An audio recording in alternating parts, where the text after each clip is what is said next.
let's check how Destiny 2 is going, shall we? I'll read this article real quick, guys. This is an article from Paul Tassi here. Destiny 2 hits an unfortunate content vault milestone. This week, Destiny 2 hit a milestone that is not exactly one worth celebrating. The game has reached a point where the missions and expansions and DLCs Bungie put in the content vault have been in there longer than they were in the game in the first place. Oh my God. I didn't even know.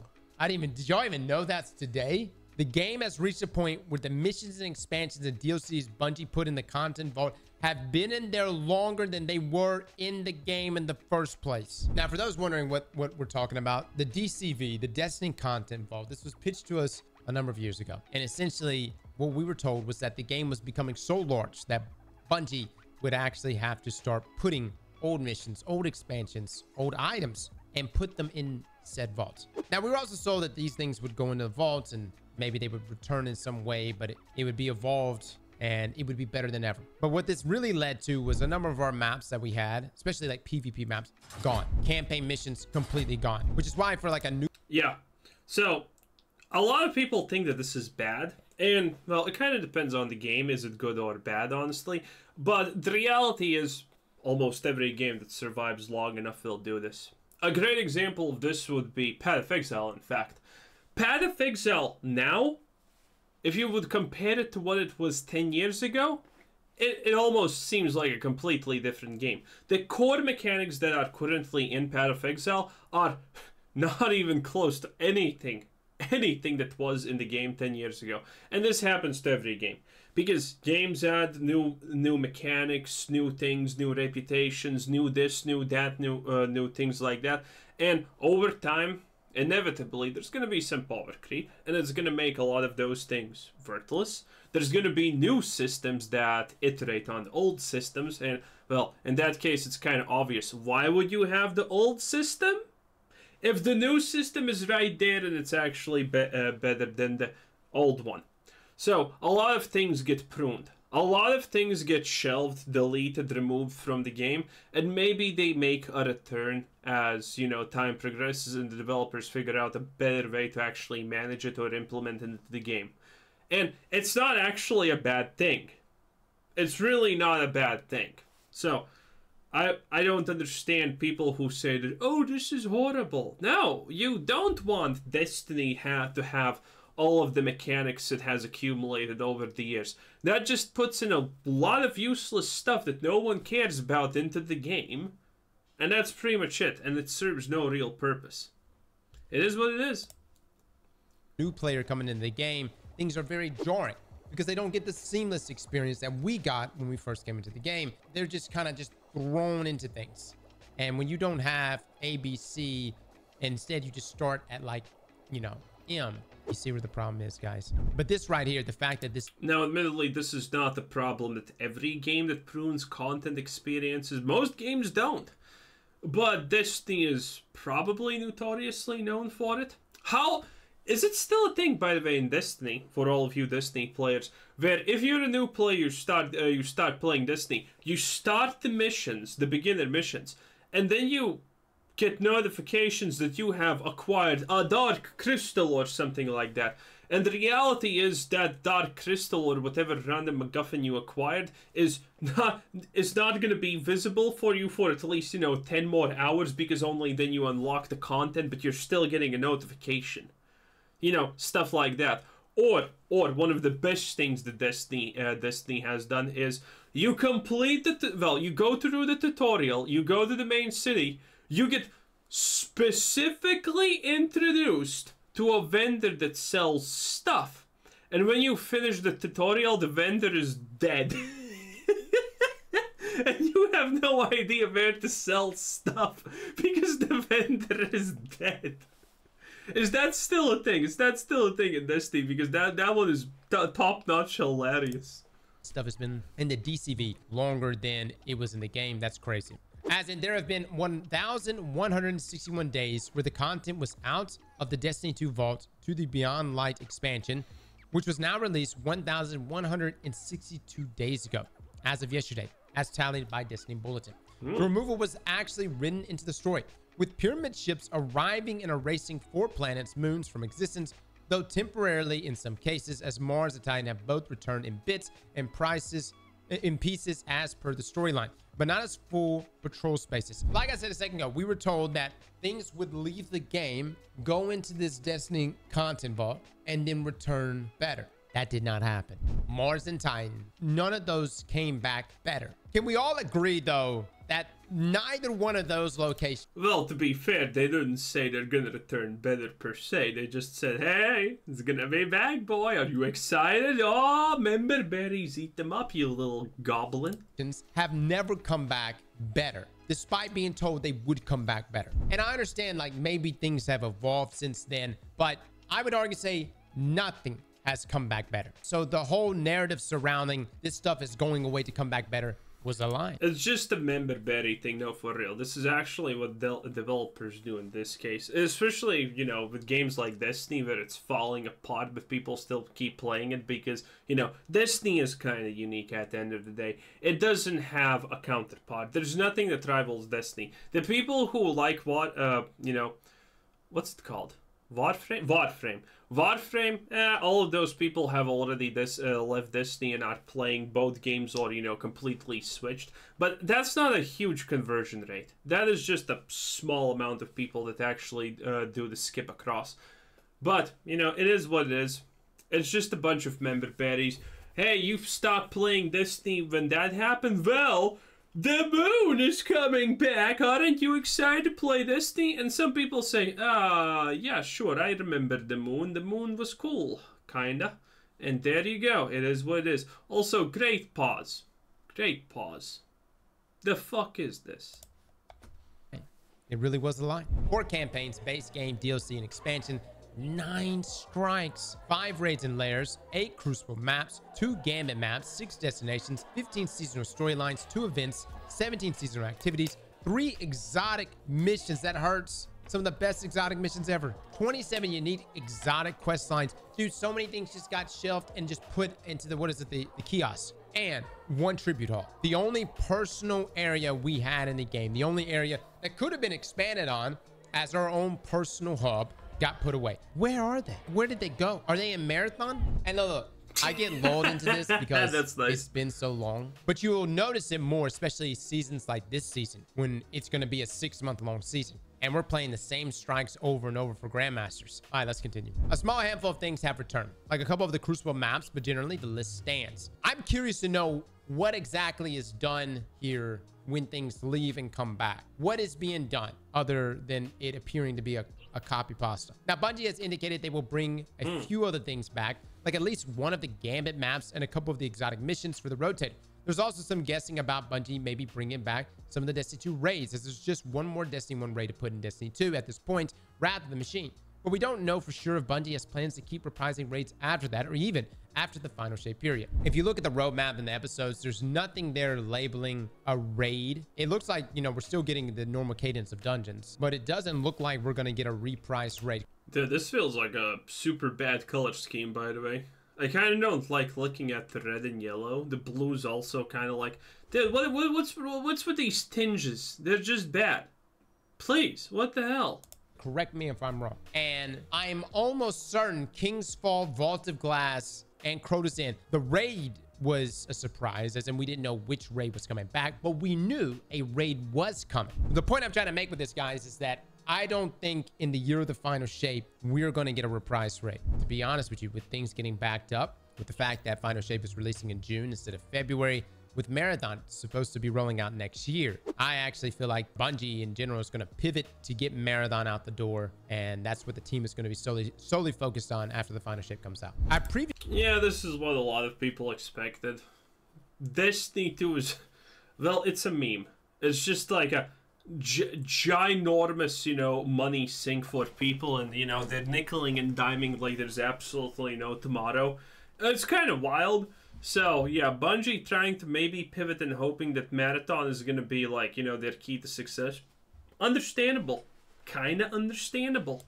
Previously said that the content vault was a turning point for the game. Probably its biggest. The 2 main issues were that A, it removed content that players had explicitly paid for, including when they bought a box copy of the game at launch, and B, it erased the vast majority of substantive content that could onboard new players during the game's switch to being free to play. Out of all the things... Oh, that's actually big. I didn't even consider that. So, essentially, the problem here is simple. You need to pay for every expansion of Destiny too, okay? There's no such thing as free content in this bad boy right here. You're not slapping it on the hood and saying, look at all this free shit. No.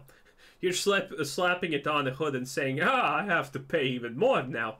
It's not a good situation. And for new players coming in, essentially the problem is simple. New player comes in, and half their experience is just crumbling to dust because it doesn't exist. And that's kind of bad. So if you want a virtual experience, you need to buy at least something, I guess. And, well, that goes exactly perfectly in line with Bungie being a bunch of greedy assholes. But, you know, it is what it is.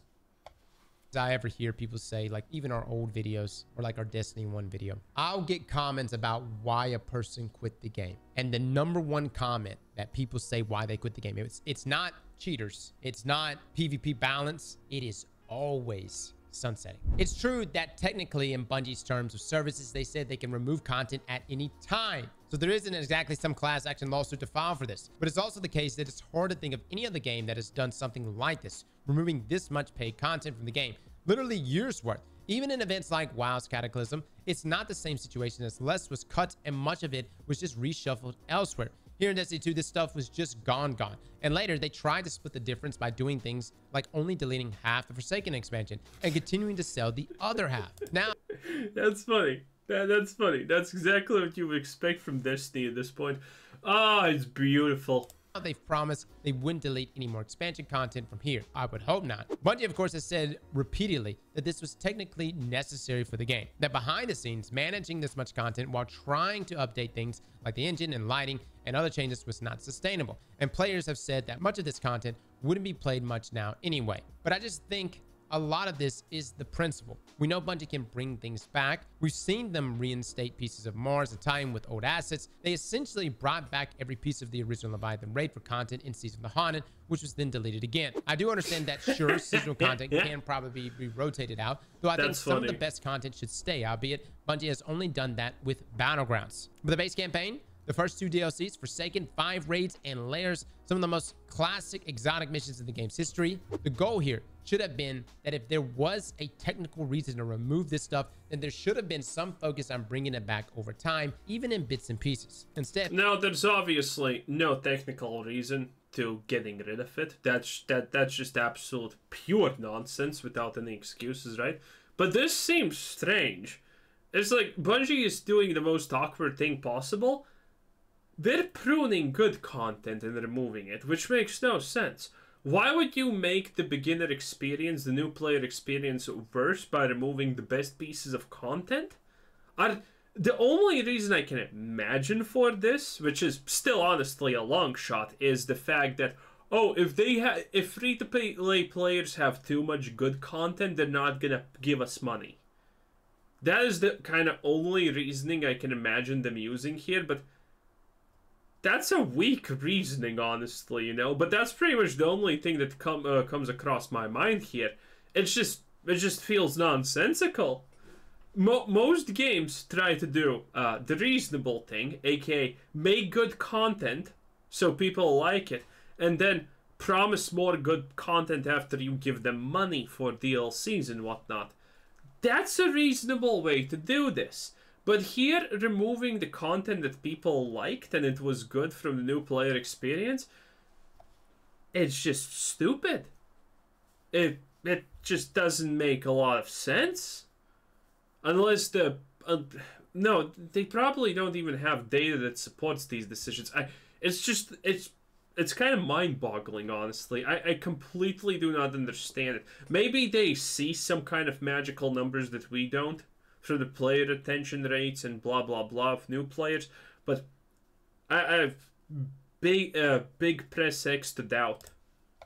And Bungie has focused on either new content or reprised Destiny 1 content only, which in some sense I understand, but again, it's the principle. Many players have never forgiven Bungie for deleting all this, and from the outside perspective, it's a truly bizarre turn of events that, again, has really not been seen in any other game like this. Even if it's obviously true that it would have been a lot of work and perhaps that content wouldn't be played as much as new offerings, I would view this as a loyalty building exercise the way we've seen with other redemption stories across gaming, from Final Fantasy XIV to No Man's Sky to most recently Cyberpunk. It's an altered situation. Sure, as Cyberpunk wasn't deleting its base campaign, but rather doing other fixes, but it's the same mission. Get players back. I don't know about that with Cyberpunk though. Now, the group of people who say this isn't huge for Cyberpunk, but a lot of people are saying about Cyberpunk that CD Projekt Red did change the game a lot from what it was in the beginning, because they have made sweeping changes to the game. So, you know, it is what it is. They have technically done the same as Bungie, but it's way better received. And the people who don't like the changes aren't that many, honestly.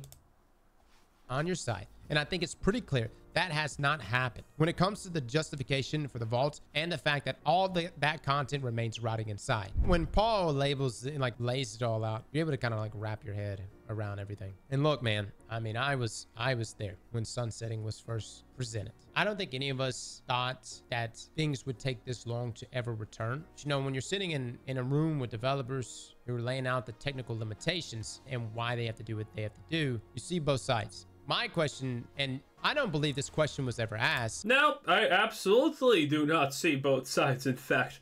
Bruh, I'm a consumer. I'm a gamer. I literally could not care less about the developers having, oh, there's issues with servers and whatnot. Oh, the technical limitations are too big. We need to remove this. I don't care. Don't remove anything. It's your issue, not mine, okay? I want to play this crap, okay? Fuck off. You're a developer. I'm a consumer. I don't give a shit how hard it is to implement one more stash tab, okay? I care how hard it is to implement a gem bag. Do it. I don't want your stupid excuses. Oh, but the spaghetti code is stringed on the carpet and the carpet's being washed. I don't care. I literally cannot care less. Fix it. Figure it out. I do not care. I'm not gonna give you pity for being shit at your job, for not thinking ahead. Is the technical limitations there because of old gen consoles? That would of course be a huge revenue hit for Bungie to not sell to those old gen players, but is that what's actually holding things back? And like the final shape is still being made. No, probably not. Usually that just holds back graphics, not actually other things. Huh. For old gen consoles, right? The Xbox One, the PlayStation 4. Here's the thing, none of the things that have come back to us have come back better. And then not only that, none of us could choose what we wanted to stay. I don't think any of us would have voted, had we been given the opportunity, voted for Tribute Hall to go away. I don't think any of us would have voted for our exotic missions to go away, whether that be Whisper or Outbreak, or many of the other exotic quest lines. Maybe it's too far-fetched to believe that we had a say in that, but it would have been nice to have had some sort of say in that, instead of, you know, Bungie just removes things that... As Blizzard recently proved, never allow people to actually choose what they want. Hey, if your game collective has a say in what you want, it's gonna be a shit show, okay? It is what it is. They want to remove. And I understand that narratively they made it work because they had the pyramid ships show up, and it was, I guess, a cool enough event where you saw the planets being taken, but even that almost seems retcon to me. You know, in our minds at the time, we thought these pyramid ships, they were taking, oh my God, they're using the darkness, they're taking these planets from us. They must be invading in some sort of way, right? And then it turns out, no, there's nothing inside the ships. There's no alien race, there's no nothing. So what the hell were they doing? Pyramid ships just parked above each one of these places, hit them with some paracausal icky, and that's it. And that's what caused them to... Yeah. Yeah? Well, what do you not like about that? It's futuristic and scientific, bruh.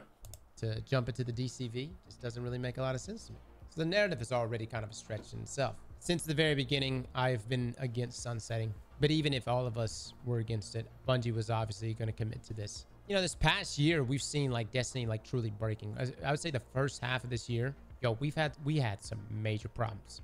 The game was literally breaking. And there's some... I'm not gonna lie. I don't remember a situation in the past like 5 years where people were saying, "Oh, Destiny 2 is in a good place. I like it. Everyone likes it." No, it's been a shit show all around, my boy. It literally never ends.